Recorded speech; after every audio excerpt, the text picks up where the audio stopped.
నమస్కారం, వార్తలకు స్వాగతం. ముందుగా ముఖ్యాంశాలు చూద్దాం. రాష్ట్రంలోని మైనార్టీలకు ప్రభుత్వం కానుక 2 సంక్షేమ పథకాలను ప్రారంభించిన రేవంత్ సర్కార్. మైనార్టీలోని అనాథలు, అవివాహిత మహిళలకు 50,000 ఆర్థిక సాయం, పకీర్లు, దూదేకుల వర్గాలకు ద్విచక్ర వాహనాలు, ₹1,00,000 గ్రాంట్. అక్టోబర్ 6వ తేదీలోపు దరఖాస్తు చేసుకోవాలన్న మంత్రి అడ్లూరు లక్ష్మణ్. ఢిల్లీలో పాఫీ సదస్సులో ప్రసంగించిన ముఖ్యమంత్రి ప్రణాళికాబద్ధమైన అభివృద్ధికి ఫ్యూచర్ సిటీని నిర్మిస్తున్నామన్న రేవంత్ రెడ్డి. హైదరాబాద్, బెంగళూరు మధ్య బుల్లెట్ రైలు ఇవ్వాలని కేంద్రాన్ని కోరినట్టు వెల్లడి. మరో 6 నెలల్లో పూర్తి కానున్న ఆల్వాల్, ఎల్బీ నగర్ టిమ్స్ ఆసుపత్రుల పనులు, సనత్ నగర్ టిమ్స్ ఆసుపత్రి పనులను వచ్చే నెలలోగా పూర్తి చేయాలని అధికారులకు మంత్రి రాజనరసింహ ఆదేశం. పండగల వేళ బస్సు ఛార్జీలను పెంచారన్న ప్రచారాన్ని ఖండించిన టీజీఎస్ఆర్టీసీ. స్పెషల్ బస్సులకు మాత్రమే సవరించిన ఛార్జీలు అమలవుతాయని స్పష్టీకరణ. మరి కాసేపట్లో అబుదాబి వేదికగా భారత్ ఒమన్ మధ్య టీ20. బుమ్రాకు విశ్రాంతి, బరిలోకి దిగనున్న హర్షదీప్ సింగ్. రాష్ట్రంలో 3 రోజుల పాటు తేలికపాటి నుంచి మోస్తరు వర్షాలు. నిజామాబాద్, సంగారెడ్డి, కామారెడ్డి, నాగర్ కర్నూలు జిల్లాలకు ఎల్లో అలర్ట్. హైదరాబాద్ నగరం శరవేగంగా అభివృద్ధి చెందుతోందని తెలంగాణ సీఎం రేవంత్ రెడ్డి తెలిపారు. ఢిల్లీలో నిర్వహించిన public affairs forum of India సదస్సులో సీఎం పాల్గొని ప్రసంగించారు. 2047 నాటికి తెలంగాణ ప్రాధాన్యత రంగాలను వివరించారు. రాష్ట్ర సుస్థిరాభివృద్ధికి ప్రైవేటు రంగానికి ఇస్తున్న మద్దతు గురించి తెలిపారు. అభివృద్ధి కోసం తెలంగాణ రైజింగ్ 2047 రూపొందించుకుని లక్ష్యం దిశగా పనిచేస్తున్నామన్నారు. రీజనల్ రింగ్ రోడ్డుతో పాటు మెట్రోను విస్తరిస్తున్నామని, మూసీ తీరాన్ని సబర్మతి తీరంలా అభివృద్ధి చేస్తున్నామన్నారు. ఇందుకోసం ఇప్పటికే మూసీ రివర్ ఫ్రంట్ కార్పొరేషన్ ఏర్పాటు చేశామన్నారు. కాలుష్య కారక పరిశ్రమలను హైదరాబాద్ వెలుపలికి తరలిస్తున్నామని, ఎలక్ట్రిక్ వాహనాలు ప్రోత్సహిస్తున్నామన్నారు. ప్రణాళికాబద్ధమైన అభివృద్ధికి ఫ్యూచర్ సిటీని నిర్మిస్తున్నట్టు ముఖ్యమంత్రి తెలిపారు. విమానాశ్రయం నుంచి ఫ్యూచర్ సిటీకి కనెక్టివిటీ ఏర్పాటు చేస్తామన్నారు. హైదరాబాద్, బెంగళూరు మధ్య బుల్లెట్ రైలు ఇవ్వాలని కేంద్రాన్ని కోరినట్టు రేవంత్ రెడ్డి చెప్పారు. తెలంగాణ గ్రామీణ ప్రాంతాల్లో వ్యవసాయ ఉత్పత్తులను ప్రోత్సహిస్తున్నామని, డ్రగ్స్ కట్టడిలో తెలంగాణ రాష్ట్ర పోలీసులు దేశంలోనే నెంబర్ 1గా ఉన్నారన్నారు. 2034 నాటికి తెలంగాణను $1 ట్రిలియన్ ఆర్థిక వ్యవస్థగా తీర్చిదిద్దటమే రాష్ట్ర ప్రభుత్వ లక్ష్యమని రేవంత్ రెడ్డి తెలిపారు. Connect the outer ring road to regional ring road. We wanted to construct an satellite townships. We wanted to create manufacturing zones for pharma, GCC centers, all other manufacturing other establishments. Not only this, we wanted to construct a new city with dedicated roads. Not only this, I have proposed to Government of India to create bullet train, Hyderabad to Bangalore, Hyderabad to Chennai via Amravati, Andhra Pradesh capital. I have told my colleague, Karnataka Chief Minister, to ask Government of India to connect Bangalore to Chennai. So all these plans are there. So we need knowledge, we need investments. Not only this, the regional ring road outside is rural Telangana. It's an agriculture-based economy. So Telangana lands are very fertile lands. We can produce organic food. So we have different plans to develop my state. I wanted to give certain things to my next generations. తెలంగాణలోని మైనార్టీల కోసం రాష్ట్ర ప్రభుత్వం 2 పథకాలు ప్రారంభించింది. ఈ పథకాల కోసం దరఖాస్తు ప్రక్రియ ఇవాటి నుంచి ప్రారంభం కాగా అందుకు సంబంధించిన పోర్టల్ను మైనార్టీ వ్యవహారాల శాఖ మంత్రి అడ్లూరి లక్ష్మణ్ ప్రారంభించారు. వివరాలు చూద్దాం. రాష్ట్రంలోని మైనార్టీల సంక్షేమం కోసం కాంగ్రెస్ ప్రభుత్వం మరో ముందడుగు వేసింది. మైనార్టీల్లోని పేదలు, వితంతువులు, విడాకులు పొందినవారు, అనాథలు, అవివాహిత మహిళల కోసం ఇందిరమ్మ మైనార్టీ మహిళా యోజన, రేవంత్ అన్నా కా సహారా, మిస్కినోం కే లియే పేరుతో 2 పథకాలను ప్రారంభించింది. రాష్ట్ర మైనార్టీ వ్యవహారాల శాఖ మంత్రి అడ్లూరు లక్ష్మణ్ ఈ 2 పథకాలకు సంబంధించిన రిజిస్ట్రేషన్ పోర్టల్ను సచివాలయంలో ప్రారంభించారు. ఇందిరమ్మ మైనార్టీ మహిళా పథకం ద్వారా వితంతువులు, విడాకులు పొందినవారు, అనాథలు, అవివాహిత మహిళలకు ₹50,000 ఆర్థిక సహాయం చేస్తారు. రేవంత్ అన్నా కా సహారా, మిస్కినోం కే లియే పథకం ద్వారా పకీర్లు, దూదేకుల వర్గాలకు మోపెడ్ వాహనాలతో పాటు ఒక్కొక్కరికి ఈ పథకం ద్వారా ₹1,00,000 గ్రాంట్ అందజేస్తారు. ఈ పథకాల కోసం అర్హులైన వారు tgobmms.cgg.gov.in వెబ్సైట్ ద్వారా నేటి నుంచి అక్టోబర్ 6వ తేదీ వరకు దరఖాస్తు చేసుకోవచ్చు. వెబ్సైట్ పోర్టల్ను ప్రారంభించిన అనంతరం మంత్రి అడ్లూరు లక్ష్మణ్ కుమార్ మాట్లాడుతూ ఈ 2 పథకాలు మైనారిటీల జీవన ప్రమాణాలు మెరుగుపరుస్తాయని, పేద కుటుంబాలకు ఆర్థిక భరోసా కల్పిస్తాయన్నారు. వితంతువులు, విడాకులు పొందినవారు, అనాథలు, అవివాహిత మహిళలు చిన్న వ్యాపారాలు మొదలుపెట్టి స్వయం ఉపాధి పొందేలా ఇందిరమ్మ యోజన తోడ్పడుతుందని తెలిపారు. ఫకీర్, దూదేకుల వర్గాలకు మోపెడ్ వాహనాలు ఇవ్వటం వారిని ఆర్థికంగా బలోపేతం చేస్తున్నారు. ఈ 2 పథకాలను ముస్లిం మైనారిటీలు సద్వినియోగం చేసుకోవాలని మంత్రి పిలుపునిచ్చారు. Bureau report, Doordarshan news. స్థానిక సంస్థల ఎన్నికల నిర్వహణపై ఇంకా నిర్ణయం తీసుకోలేదని ముఖ్యమంత్రి రేవంత్ రెడ్డి పేర్కొన్నారు. ఢిల్లీ పర్యటనలో ఉన్న సీఎం మీడియాతో ఇష్టాగోష్ఠిగా మాట్లాడుతూ బీసీ రిజర్వేషన్లు సహా రాష్ట్రపతి వద్ద పెండింగ్లో ఉన్న బిల్లులపై సర్వోన్నత న్యాయస్థానం తీర్పు కోసం ఎదురుచూస్తున్నామన్నారు. ఎమ్మెల్యేల అనర్హత గురించి మాట్లాడుతూ పార్టీ ఫిరాయింపులపై నిర్దిష్ట నియమాలేవీ లేవన్నారు. ఎమ్మెల్యేలు పార్టీ మారిన అంశంపై భారత రాష్ట్ర సమితి నేతలకే స్పష్టత లేదన్నారు. ఆ పార్టీకి 37 మంది ఎమ్మెల్యేలు ఉన్నారని అసెంబ్లీలో హరీష్ రావు ప్రకటించారని, 37 మంది కాదని కేటీఆర్ ఇంకో సంఖ్య చెప్తున్నారన్నారు. ఇంటికి వచ్చిన వాళ్లకు కండువా వేస్తే పార్టీ మారినట్లు అవుతుందా అని సీఎం ప్రశ్నించారు. కవిత వ్యవహారాన్ని ఆస్తి పంపకాల వ్యవహారంగా రేవంత్ రెడ్డి పేర్కొన్నారు. హైదరాబాద్ మెట్రో విషయంలో కేంద్ర మంత్రి కిషన్ రెడ్డి, కేటీఆర్ అడ్డంకులు సృష్టిస్తున్నారని సీఎం రేవంత్ రెడ్డి ఆరోపించారు. తెలంగాణ ముఖ్యమంత్రి రేవంత్ రెడ్డితో న్యూజెర్సీ గవర్నర్ ఫిలిప్ డి ముర్పీ ఢిల్లీలో భేటీ అయ్యారు. విద్య, హరిత ఇంధనం, వినోదం, మెట్రో, పట్టణ రవాణా, మూసీ రివర్ ఫ్రంట్ తదితర అంశాలపై న్యూజెర్సీ గవర్నర్తో సీఎం రేవంత్ ప్రధానంగా చర్చించారు. తెలంగాణ విజన్ 2047 సాధనలో తమ ప్రభుత్వం చేస్తున్న కృషిని ఫిలిప్ డి ముర్పీకి ముఖ్యమంత్రి రేవంత్ రెడ్డి వివరించారు. ఐటీ, ఫార్మా రంగంలో తెలంగాణ రాష్ట్రం ప్రాధాన్యాన్ని సీఎం తెలియజేశారు. సాంకేతికత, లైఫ్ సైన్సెస్, పట్టణ రవాణా, సినిమాలు తదితర అంశాల్లో నిర్దిష్ట రీతిలో సహకారాన్ని పెంపొందించుకోవాలని సమావేశం నిర్ణయించారు. అలాగే సినీ పరిశ్రమ, పర్యాటకంలో కలిసి పనిచేయాలని కూడా ఇరువురు నిర్ణయించారు. ఈ సందర్భంగా ముఖ్యమంత్రి మాట్లాడుతూ న్యూజెర్సీకి చెందిన ప్రతిష్టాత్మక విద్యా సంస్థలు తమ క్యాంపస్లను తెలంగాణలో ఏర్పాటు చేయాలని కోరారు. న్యూజెర్సీ గవర్నర్ మాట్లాడుతూ న్యూజెర్సీ, తెలంగాణల మధ్య ఎంతో సారూప్యం ఉందన్నారు. ఇరు ప్రాంతాల అభివృద్ధికి పరస్పరం సహకరించుకోవచ్చన్నారు. ఈ భేటీలో న్యూజెర్సీ గవర్నర్ ఫిలిప్ డి ముర్పీ, సతీమణితో పాటు న్యూజెర్సీ ప్రతినిధులు కూడా పాల్గొన్నారు. అభివృద్ధి పనులకు సంబంధించిన ప్రతిపాదనలను వారంలోగా అందజేయాలని ఉప ముఖ్యమంత్రి భట్టి విక్రమార్క అధికారులను ఆదేశించారు. డాక్టర్ బిఆర్ అంబేద్కర్ సచివాలయంలో ఉప ముఖ్యమంత్రి అధ్యక్షతన infrastructure, capital works sub committee సమావేశం జరిగింది. సమావేశంలో మంత్రులు, సబ్ కమిటీ సభ్యులైన ఉత్తమ్ కుమార్ రెడ్డి, దుద్దిల శ్రీధరబాబు పాల్గొన్నారు. ఆర్ఎండ్బి, పంచాయతీరాజ్, పోలీస్ శాఖలో వచ్చిన ప్రతిపాదనలను సమావేశంలో సమీక్షించారు. ఈ సందర్భంగా భట్టి విక్రమార్క మాట్లాడుతూ శాఖల వారీగా పనులను ప్రాధాన్యత క్రమంలో రేషనలైజేషన్ చేసుకోవాలని, 1:3% చొప్పున ప్రతిపాదనలు రూపొందించుకోవాలన్నారు. ప్రతిపాదనల సంఖ్య ఎక్కువగా ఉంటే సంవత్సరాల వారీగా ప్రాధాన్యత క్రమంలో విభజించుకొని పూర్తిస్థాయి ప్రతిపాదనలతో వారం రోజుల్లో సమావేశానికి హాజరు కావాలని ఉప ముఖ్యమంత్రి ఆదేశించారు. సనత్ నగర్ టిమ్స్ ఆసుపత్రి పనులను అక్టోబర్ చివరి నాటికి పూర్తి చేయాలని ఆర్ఎండ్బి అధికారులను ఆరోగ్య శాఖ మంత్రి దామోదర్ రాజనరసింహ ఆదేశించారు. సనత్ నగర్, ఆల్వాల్, కొత్తపేట టిమ్స్ హాస్పిటళ్లు, నిమ్స్ హాస్పిటల్ విస్తరణ project, Warangal super speciality hospital, medical college నిర్మాణ పనులపై సెక్రటేరియట్లో తన ఛాంబర్లో ఆర్ఎండ్బి, ఆరోగ్య శాఖ ఉన్నతాధికారులతో మంత్రి సమీక్షా సమావేశం నిర్వహించారు. ఆసుపత్రులు ప్రారంభించిన రోజు నుంచే ప్రజలకు వైద్య సేవలు అందించే విధంగా అవసరమైన ఎక్విప్మెంట్, ఫర్నిచర్ అన్ని ముందుగా సమకూర్చుకోవాలని ఆరోగ్య శాఖ కార్యదర్శికి సూచించారు. డాక్టర్లు, నర్సులు, ఇతర వైద్య సిబ్బంది కూడా నియమించుకోవాలని డిఎంఈ నరేంద్ర కుమార్ ఆదేశించారు. దీంతో సనత్ నగర్ నిర్మాణ పనులు చివరి దశలో ఉన్నాయని, ఆల్వాల్, ఎల్బీ నగర్ టిమ్స్ల పనులు మరో 6 నెలల్లో పూర్తి అవుతాయని అధికారులు మంత్రికి వివరించారు. సనత్ నగర్ టిమ్స్ను ఈ ఏడాది చివరిలో ప్రారంభించి ప్రజలకు అందుబాటులోకి తీసుకురావాలని ముఖ్యమంత్రి రేవంత్ రెడ్డి సూచించిన విషయాన్ని ఈ సందర్భంగా అధికారులకు మంత్రి గుర్తు చేశారు.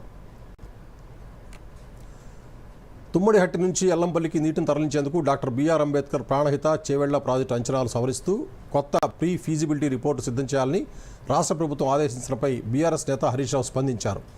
మేడిగడ్డ నుంచి మల్లన్న సాగర్కు నీటిని తరలించే మొత్తం ప్రాజెక్టు కోసం 84,000 కోట్లు ఖర్చయిందని, కానీ కేవలం తుమ్మిడిహట్టి నుంచి ఎల్లంపల్లికి నీటిని తరలించేందుకే కాంగ్రెస్ ప్రభుత్వం 35,000 కోట్లు ఖర్చు చేసేందుకు సిద్ధమవుతోందని ఎక్స్ వేదికగా విమర్శించారు.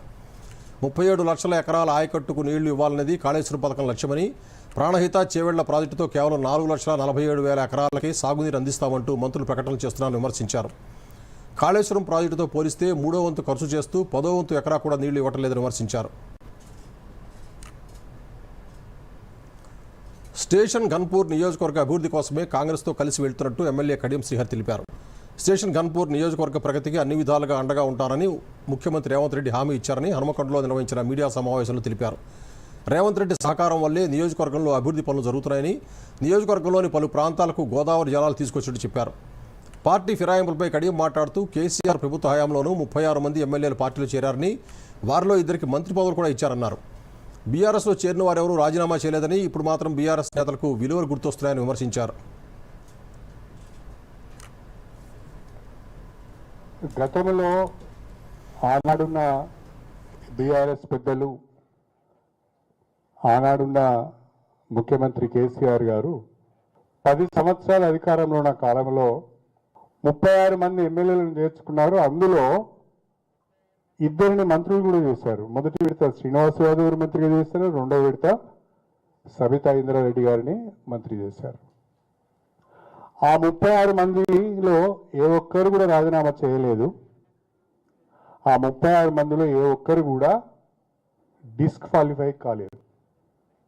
ఆనాడు మీరు పార్టీ ఫిరాయింపులను ప్రోత్సహించి చేర్చుకున్న వాళ్ళందరితో ఎందుకు రాజీనామా చేయించలేదు?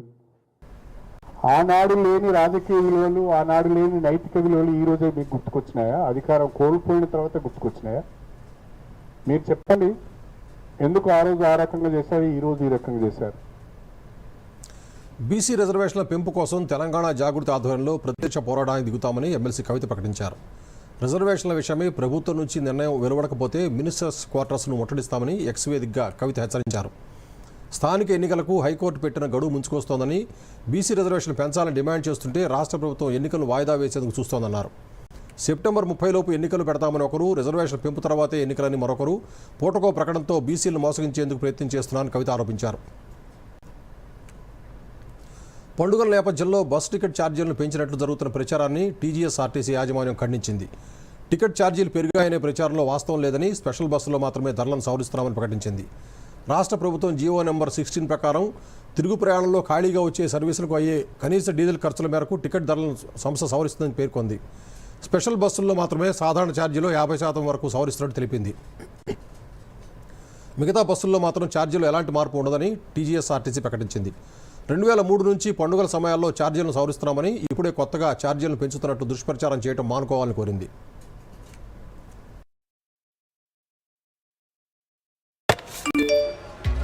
తక్కువ కాలంలో ఎక్కువ లాభాలు జస్ట్ ఒక్క క్లిక్ లోనైనా వా! చిక్కుకున్నాడు. తెలియని లింక్స్ ని క్లిక్ చేయకండి. ఆర్బీఐ అంటోంది, తెలివిగా ఆలోచించండి, అప్రమత్తంగా ఉండండి.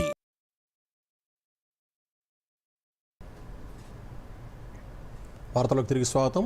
హైదరాబాద్లో 2 రోజుల పర్యటనలో భాగంగా ప్రసార భారతి చైర్మన్ నవనీత్ కుమార్ సెహగల్ ఈ ఉదయం ఆకాశవాణి కేంద్రాన్ని సందర్శించారు. ఈ సందర్భంగా ఆకాశవాణి కార్యక్రమాలను ఆయన సమీక్షించారు. ఆకాశవాణి కేంద్రంలోని విభిన్న ఛానళ్ల ద్వారా ప్రసారమవుతున్న కార్యక్రమాల వివరాలను అడిగి తెలుసుకున్నారు. నాణ్యమైన కార్యక్రమాలు రూపొందిస్తూ శ్రోతలకు మరింత చేరువవ్వాలని ఆయన కోరారు. ప్రాంతీయ వార్తా విభాగాన్ని సందర్శించి అక్కడ అధికారులతో మాట్లాడారు. వార్తల సేకరణలో ఎటువంటి జాప్యం లేకుండా చూడాలని, విశ్వసనీయమైన సమాచారాన్ని శ్రోతలకు అందించాలని ప్రసార భారతి చైర్మన్ సూచించారు.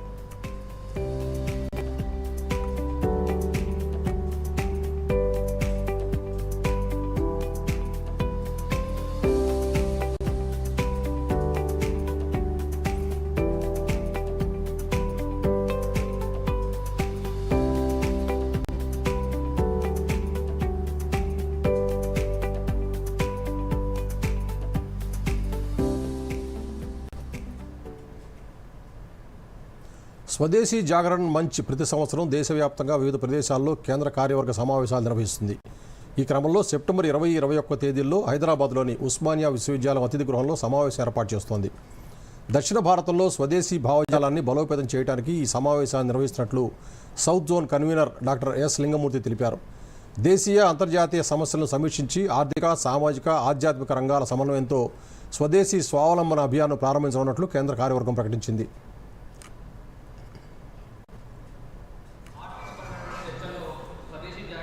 స్వదేశీ వస్తువు యొక్క వినియోగము, స్వదేశీ వస్తువుల యొక్క ఉత్పత్తి విషయంలో అవగాహన కల్పించడానికి, అదేవిధంగా స్వదేశీ విషయంలో ఒక స్ట్రాటజిక్ ప్లానింగ్ తీసుకోవడానికి ఈ 2 రోజుల సమావేశం నిర్వహించుకోవడం జరుగుతుంది. దీంట్లో వ్యాపార సంస్థలు, స్వదేశీ జాగరణ మంచ్ యొక్క సిస్టర్ ఆర్గనైజేషన్స్ అఖిల భారతీయ విద్యార్థి పరిషత్, విద్యాభారతి, గ్రాహక్ పంచాయత్, లఘుద్యోగ భారతి, వనవాసి కళ్యాణాశ్రమ పరిషత్, స్వదేశీ జాగరణ మంచ్ ఇలాంటి సంస్థలన్నీ కూడా కలిసి ఒకచోట కూర్చొని రానున్నటువంటి 1 సంవత్సరం కాలం పాటు ఏ విధంగా సమాజం మొత్తం కేవలం స్వదేశీ వస్తువులను మాత్రమే ఉపయోగించాలి అనే విషయంలో చర్చించడం జరుగుతుంది. సూర్యాపేట జిల్లా కేంద్రంలో స్వచ్ఛతా సేవ 2025 కార్యక్రమంలో భాగంగా మున్సిపాలిటీ ఆధ్వర్యంలో జనసంచారం ఉన్న ప్రాంతాల్లో పరిశుభ్రత కార్యక్రమాలు నిర్వహిస్తున్నారు.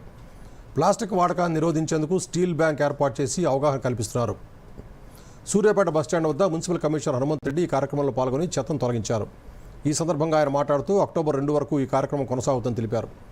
ప్రతి ఒక్కరూ వ్యక్తిగత పరిశుభ్రతతో పాటు పరిసరాల పరిరక్షణ బాధ్యత తీసుకోవాలని సూచించారు. మున్సిపాలిటీ పరిధిలో ప్లాస్టిక్ వ్యర్థాలను తొలగించి శుభకార్యాల్లో ప్లాస్టిక్ బదులు స్టీల్ ప్లేట్ వాడేలా అవగాహన కల్పిస్తామని పేర్కొన్నారు. సద్దల చెరువు, మున్సిపాలిటీలోని ఇతర చెరువులు, జనసంచారం ఉన్న ప్రదేశాలు, అపరిశుభ్ర ప్రాంతాలను గుర్తించి స్వచ్ఛతా సేవలో భాగంగా శుభ్రం చేస్తున్నామని వెల్లడించారు. పబ్లిక్ కూడా కొంత అవేర్నెస్ అనేది మేము ఇచ్చేసి ఇట్లాంటి ప్లేసెస్ క్లీన్ చేద్దాముండే అనేది పరిసరాల పరిశుభ్రతను అందరి బాధ్యత అనేది ఒకటి గుర్తెరిగి అందరిలో చైతన్యం తీసుకొచ్చి క్లీన్ చేద్దామన్న ఉద్దేశంతో ఇక్కడ ప్రోగ్రామ్ పెట్టుకోవడం జరిగిందండి. ఈ సెంట్రల్ గవర్నమెంట్ అక్టోబర్ 2 వరకు మనకు గాంధీ జయంతి వరకు జరుగుతుందండి. ఆ రోజు వరకు సూర్యాపేట టౌన్లో ఉన్నటువంటి వల్నరబుల్ పాయింట్స్ అనేవి కొన్ని ఐడెంటిఫై చేసామంటే ఒక 10 to 12 అనేది వాటి అన్నిటిని కూడా క్లీన్ చేద్దామనే టార్గెట్తో ముందుకెళ్తున్నాం. మా మున్సిపాలిటీ తరఫున మేము ఒక 2 స్టీల్ బ్యాంక్స్ అనేది ఏర్పాటు చేయడం జరిగిందండి ఎస్ఐజి ఉమెన్స్ తరఫున. దీంతో పాటు కొన్ని షాప్స్ వాళ్ళకు కూడా వెళ్ళేసి అవేర్నెస్ అనేది కల్పిస్తున్నామండి. ప్లాస్టిక్ వల్ల వచ్చే నష్టాలు అండ్ ఫ్యూచర్ జనరేషన్స్ ఏ విధంగా ప్లాస్టిక్ వల్ల దెబ్బతింటాయి అనేది, సస్టైనబుల్ డెవలప్మెంట్ అనే దానికి ప్లాస్టిక్ అనేది ఏ విధంగా విఘాతం కలిగిస్తుంది అనేది మేము అవేర్నెస్ కల్పించి ప్లాస్టిక్ నియంత్రణ వాటిపైన కూడా మేము చర్యలు అనేది తీసుకుంటున్నామండి. అది వ్యవసాయ పర్మిట్లు, ట్రాక్టర్లపై తగ్గించిన జీఎస్టీ ప్రయోజనాలు నేరుగా రైతులకు అందాలని కేంద్ర వ్యవసాయ శాఖ మంత్రి శివరాజ్ సింగ్ చౌహాన్ ఆకాంక్షించారు. ఈ నెల 22 నుంచి అమల్లోకి రానున్న జీఎస్టీ సంస్కరణలతో ట్రాక్టర్లపై జీఎస్టీ 12 నుంచి 5% తగ్గిందని చెప్పారు. దీనివల్ల ట్రాక్టర్ల ధరలు 40,000 నుంచి 63,000 రూపాయలు తగ్గుతాయని పేర్కొన్నారు. వరికోత యంత్రాల ధరలు అత్యధికంగా 1,80,000 వరకు తగ్గుతాయని పేర్కొన్నారు. తగ్గిన ధరల ప్రకారం మధ్యవర్తులు కాకుండా ఈ నెల 22 నుంచి రైతులకు అందాలన్నారు. వ్యవసాయ యంత్రాలు, పనిముట్ల తయారీ సంస్థల ప్రతినిధులతో శివరాజ్ సింగ్ చౌహాన్ ఢిల్లీలో సమావేశం నిర్వహించారు. ఈ సందర్భంగా ఆయన మాట్లాడుతూ జీఎస్టీ సంస్కరణల ద్వారా వ్యవసాయ రంగానికి పెద్ద ఎత్తున ప్రయోజనం కలుగుతుందని చెప్పారు. తగ్గిన ధరల వల్ల దేశవ్యాప్తంగా ట్రాక్టర్లు, సంబంధిత యంత్రాలు రైతులకు అందుబాటులోకి వస్తాయని పేర్కొన్నారు. जीएसटी की दरें जो पहले 18 और 12% थी, अब घटा के 5% कर दी गई है और ये घटी हुई दरें 22 सितंबर से लागू हो जाएगी. इसका लाभ सीधा किसान को मिलेगा. हमारा संकल्प है किसान की आमदनी बढ़ाना और उसके लिए जरूरी है उत्पादन बढ़ाना, उत्पादन की लागत घटाना और मैकेनाइजेशन दोनों में जरूरी है. उत्पादन बढ़ाने के लिए भी मशीनें जरूरी है. ट्रैक्टर हो, हार्वेस्टर हो, थ्रेसर हो, पावर टिलर हो, छोटी मशीनें हो, ये जरूरी है और इससे लागत भी घटती है.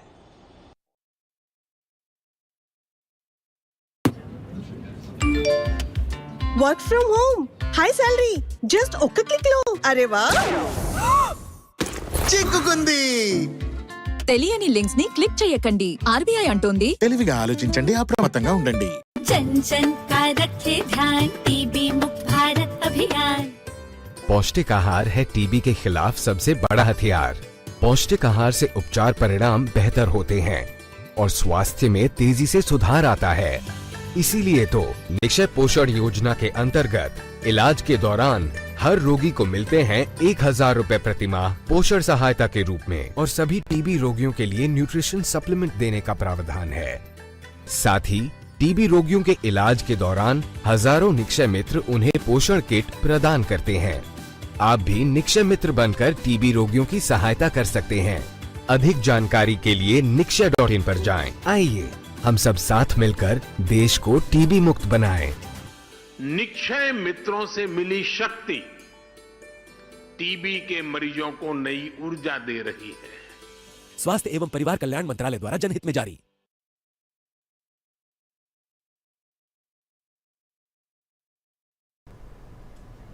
వార్తలకు తిరిగి స్వాగతం. పిల్లలు, గర్భిణీలకు పౌష్టికాహారం అందించేందుకు ప్రభుత్వం కట్టుబడి ఉందని ప్రధానమంత్రి నరేంద్ర మోదీ పునరుద్ఘాటించారు. మిషన్ సక్షమ్ అంగన్వాడీ, పోషణ్ 2.0 కార్యక్రమాల ద్వారా వారికి మెరుగైన పోషణ అందిస్తున్నట్లు ఎక్స్ వేదికగా తెలిపారు. పోషణ మాసోత్సవం సందర్భంగా కేంద్ర మహిళా శిశు సంక్షేమ శాఖ మంత్రి అన్నపూర్ణాదేవి రాసిన వ్యాసాన్ని ప్రధాని మోదీ ప్రశంసించారు. మిషన్ సక్షమ్ అంగన్వాడీ, పోషణ్ 2.0 కార్యక్రమాలు పిల్లలు, యువతులు, గర్భిణీల ఆరోగ్యం, పోషణను మెరుగుపరచడానికి దోహదపడతాయన్నారు. దేశవ్యాప్తంగా ఉన్న విస్తృత అంగన్వాడీ కేంద్రాల ద్వారా కోట్లాది మంది లబ్ధిదారులకు సహాయం అందుతోంది. ఈ పథకం కోట్లాది పిల్లల భవిష్యత్తును ఎలా తీర్చిదిద్దుతుందో కేంద్ర మంత్రి అన్నపూర్ణాదేవి ఈ వ్యాసంలో వివరించారని ప్రధాని పేర్కొన్నారు. దేశవ్యాప్తంగా సుమారు 10 కోట్ల మంది లబ్ధిదారులకు 14 లక్షల అంగన్వాడీ కేంద్రాలు అత్యవసర సేవలు అందిస్తున్నాయని కేంద్ర మంత్రి పేర్కొన్నారు. మిషన్ సక్షం అంగన్వాడీ పోషణ్ 2.0 ద్వారా మహిళా శిశు సంక్షేమ శాఖ పిల్లలు, యువతులు, గర్భిణీలు, బాలింతలకు పౌష్టికాహారం అందిస్తోంది. ఒక్కో భోజనం అనే సూత్రంతో 8 కోట్లకు పైగా పిల్లల ఆరోగ్యం, పోషణపై దృష్టి సారించినట్లు అన్నపూర్ణాదేవి వ్యాసంలో తెలిపారు. శత్రువును ఎదుర్కోవడంలో భారత్ శక్తి సామర్థ్యాలను ఆపరేషన్ సింధూర్ నిరూపించిందని రక్షణ మంత్రి రాజ్నాథ్ సింగ్ పేర్కొన్నారు. ఈ సైనిక చర్యలో సాయుధ బలగాలు కనబర్చిన ధైర్య సాహసాలు, సమన్వయం ద్వారా భారత్కు గెలుపు సాధారణంగా మారిందన్నారు. 1965 భారత్ పాకిస్తాన్ యుద్ధానికి 60 ఏళ్లు పూర్తయిన సందర్భంగా ఢిల్లీలో జరిగిన స్మారక కార్యక్రమంలో కేంద్ర మంత్రి పాల్గొన్నారు. ఆ యుద్ధంలో పాల్గొన్న సైనికుల కుటుంబాలతో రాజ్నాథ్ సింగ్ సంభాషించారు. అనంతరం మాట్లాడుతూ ప్రతి భారత సైనికుడు దేశ సార్వభౌమత్వం, సమగ్రతకు రాజీ పడకుండా విధులు నిర్వహిస్తారని కొనియాడారు. సైనికులు, విశ్రాంత సైనికులు, అమరులైన సైనికుల కుటుంబాల సంక్షేమానికి ప్రభుత్వం కట్టుబడి ఉందని పునరుద్ఘాటించారు.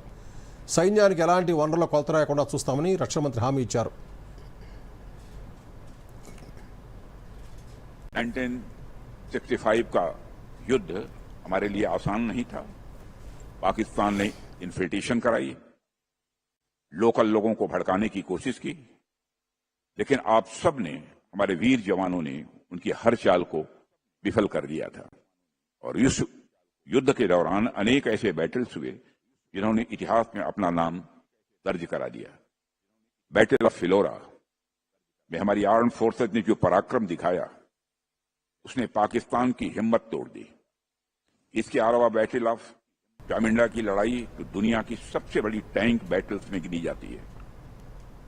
वहां भी आपने साबित कर दिया कि युद्ध टैंकों से नहीं बल्कि हौसले और डिटर्मिनेशन से ही जीता जा सकता है. ఎన్నికల సంఘం ఓటర్ల పేర్లను తొలగించి అక్రమాలకు పాల్పడిందని కాంగ్రెస్ ఎంపీ రాహుల్ గాంధీ చేసిన ఆరోపణలను బీజేపీ ఎంపీ రవిశంకర్ ప్రసాద్ ఖండించారు. మీడియాతో మాట్లాడుతూ రాహుల్ గాంధీ వాస్తవాలను వక్రీకరిస్తున్నారని ఆరోపించారు. 2023 అసెంబ్లీ ఎన్నికలకు సంబంధించి రాహుల్ గాంధీ ముఖ్య ఎన్నికల కమిషనర్ జ్ఞానేష్ కుమార్పై ఆరోపణలు చేశారని, అయితే ఆ సమయంలో జ్ఞానేష్ కుమార్ ఎన్నికల సంఘం అధిపతిగా లేరని రవిశంకర్ ప్రసాద్ స్పష్టం చేశారు.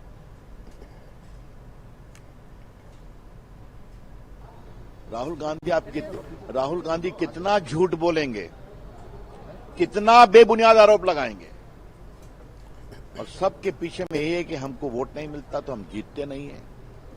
वैसे तो आपकी हालत और खराब होगी. लेकिन जो कल ट्वीट किया है वो बहुत पीड़ादायक है. उन्होंने जैन जी को उकसाने का काम किया है. लोकतंत्र को आप बचाइए, संविधान को आप बताइए और वोट चोरी को आप बचाइए. राहुल गांधी जी, क्या देश में आप अराजकता फैलाना चाहते हैं? क्या करना चाहते हैं आप? और राहुल गांधी ने ट्वीट किया और जो कांग्रेस के इकोसिस्टम के लोग हैं उन्होंने रिट्वीट करना शुरू कर दिया. जैन जी के नाम पर देश में राहुल गांधी अराजकता फैलाना चाहते हैं और लोकतंत्र को कमजोर करना चाहते हैं. దేశవ్యాప్తంగా గుర్తింపు లేని నమోదిత రాజకీయ పార్టీలపై కేంద్ర ఎన్నికల సంఘం మరోసారి చర్యలు చేపట్టింది. నిబంధనలు ఉల్లంఘించిన 474 పార్టీలను జాబితా నుంచి తొలగించినట్లు తాజాగా ప్రకటించింది. గత 6 ఏళ్లలో ఎన్నికల ప్రక్రియలో పాల్గొనకపోవడంతో ఈ నిర్ణయం తీసుకున్నట్టు తెలిపింది. తొలి దశలో భాగంగా ఈ ఏడాది ఆగస్టులో 334 పార్టీలను రద్దు చేయగా తాజాగా మరో 474 పార్టీల గుర్తింపు రద్దు చేసింది. ఇప్పటిదాకా 2520 గుర్తింపు లేని నమోదిత రాజకీయ పార్టీలు ఉండగా తాజా తొలగింపుతో ఈ సంఖ్య 2046కు తగ్గిందని కేంద్ర ఎన్నికల సంఘం తెలిపింది. ప్రస్తుతం 6 జాతీయ పార్టీలు, 67 ప్రాంతీయ పార్టీలు మాత్రమే ఉన్నాయని కేంద్ర ఎన్నికల సంఘం వెల్లడించింది.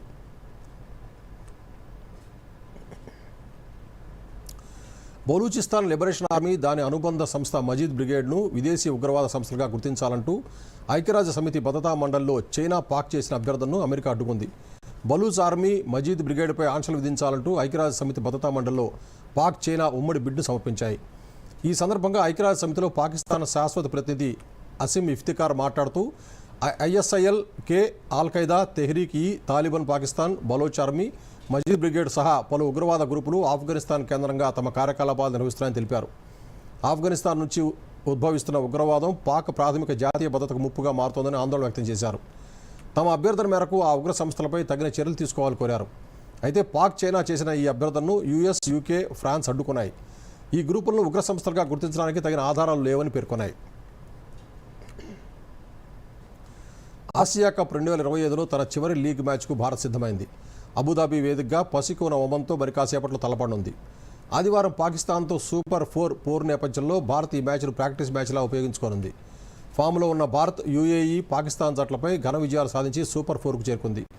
దీంతో బలమైన భారత్ ఒమన్పై గెలవడం కూడా ఖాయమని చెప్తున్నారు. అబుదాబిలోని షేక్ జాయద్ స్టేడియంలో మ్యాచ్ రాత్రి 8 గంటలకు ప్రారంభం కానుంది. ఈ మ్యాచ్లో భారత్ 2 మార్పులు చేసే అవకాశాలున్నాయి. స్టార్ బౌలర్ జస్ప్రీత్ బుమ్రాకు విశ్రాంతినిచ్చే అవకాశం ఉంది.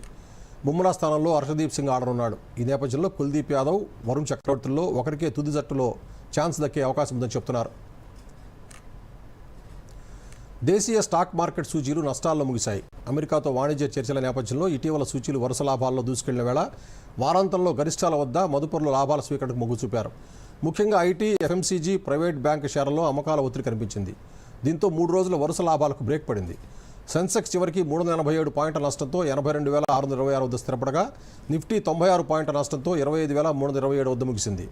సెన్సెక్స్ 30 సూచీలో HCL Technologies, ICICI Bank, Titan, Trent, Kotak Mahindra Bank షేర్లు ప్రధానంగా నష్టపోయాయి. Adani Ports, SBI, Bharti Airtel, Asian Paints, NTPC షేర్లు ప్రధానంగా లాభపడ్డాయి. డాలర్తో రూపాయి మారకం విలువ ₹88.11గా ఉంది. బంగాళాఖాతంలో కొనసాగుతున్న ఉపరితల ఆవర్తనం, ద్రోణి ప్రభావంతో తెలంగాణలో 3 రోజుల పాటు తేలికపాటి నుంచి మోస్తరు వర్షాలు కురిసే అవకాశం ఉందని హైదరాబాద్ వాతావరణ కేంద్రం తెలిపింది. నిజామాబాద్, సంగారెడ్డి, కామారెడ్డి, నాగర్ కర్నూలు జిల్లాల్లో ఓ మోస్తరు నుంచి భారీ వర్షాలు కురిసే అవకాశం ఉన్నట్లు ప్రకటించింది. ఉమ్మడి ఆదిలాబాద్, కరీంనగర్, రంగారెడ్డి, హైదరాబాద్, మెదక్, మహబూబ్నగర్, ఖమ్మం, జయశంకర్, భూపాలపల్లి, ములుగు జిల్లాల్లో తేలికపాటి నుంచి మోస్తరు వర్షం కురిసే అవకాశం ఉన్నట్టు తెలిపింది. ఈ మేరకు నిజామాబాద్, సంగారెడ్డి, కామారెడ్డి, నాగర్ కర్నూలు జిల్లాలకు ఎల్లో అలర్ట్ జారీ చేసింది. గంటకు 30 నుంచి 40 కిలోమీటర్ల వేగంతో గాలులు వీచే అవకాశం ఉందని పేర్కొంది. తెలంగాణ నుంచి నైరుతి ఋతుపవనాల ఉపసంహరణ అక్టోబర్ మొదటి వారం నుంచి ప్రారంభమయ్యే అవకాశం ఉందని హైదరాబాద్ వాతావరణ కేంద్రం తెలిపింది. మరోసారి ముఖ్యాంశాలతో వార్తలు ముగిద్దాం. నమస్కారం. రాష్ట్రంలోని మైనార్టీలకు ప్రభుత్వం కానుక, 2 సంక్షేమ పథకాలను ప్రారంభించిన రేవంత్ సర్కార్. మైనార్టీలోని అనాథలు, అవివాహిత మహిళలకు 50,000 ఆర్థిక సాయం, పకీర్లు, దూదేకుల వర్గాలకు ద్విచక్ర వాహనాలు, ₹1,00,000 గ్రాంట్. అక్టోబర్ 6వ తేదీలోపు దరఖాస్తు చేసుకోవాలన్న మంత్రి అడ్లూరు లక్ష్మణ్. ఢిల్లీలో పాఫీ సదస్సులో ప్రసంగించిన ముఖ్యమంత్రి, ప్రణాళికాబద్ధమైన అభివృద్ధికి ఫ్యూచర్ సిటీని నిర్మిస్తున్నామన్న రేవంత్ రెడ్డి. హైదరాబాద్, బెంగళూరు మధ్య బుల్లెట్ రైలు ఇవ్వాలని కేంద్రాన్ని కోరినట్టు వెల్లడి. మరో 6 నెలల్లో పూర్తి కానున్న ఆల్వాల్, ఎల్బీ నగర్ టిమ్స్ ఆసుపత్రుల పనులు, సనత్ నగర్ టిమ్స్ ఆసుపత్రి పనులను వచ్చే నెలలోగా పూర్తి చేయాలని అధికారులకు మంత్రి రాజనరసింహ ఆదేశం. పండగల వేళ బస్సు ఛార్జీలను పెంచారన్న ప్రచారాన్ని ఖండించిన టీజీఎస్ఆర్టీసీ, స్పెషల్ బస్సులకు మాత్రమే సవరించిన ఛార్జీలు అమలవుతాయని స్పష్టీకరణ. మరి కాసేపట్లో అబుదాబి వేదికగా భారత్, ఒమన్ మధ్య T20, బుమ్రాకు విశ్రాంతి, బరిలోకి దిగనున్న హర్షదీప్ సింగ్. రాష్ట్రంలో 3 రోజుల పాటు తేలికపాటి నుంచి మోస్తరు వర్షాలు. నిజామాబాద్, సంగారెడ్డి, కామారెడ్డి, నాగర్ కర్నూలు జిల్లాలకు ఎల్లో అలర్ట్. దూరదర్శన్ యాదగిరి వార్తలను ఇప్పుడు సోషల్ మీడియాలో కూడా చూడొచ్చు.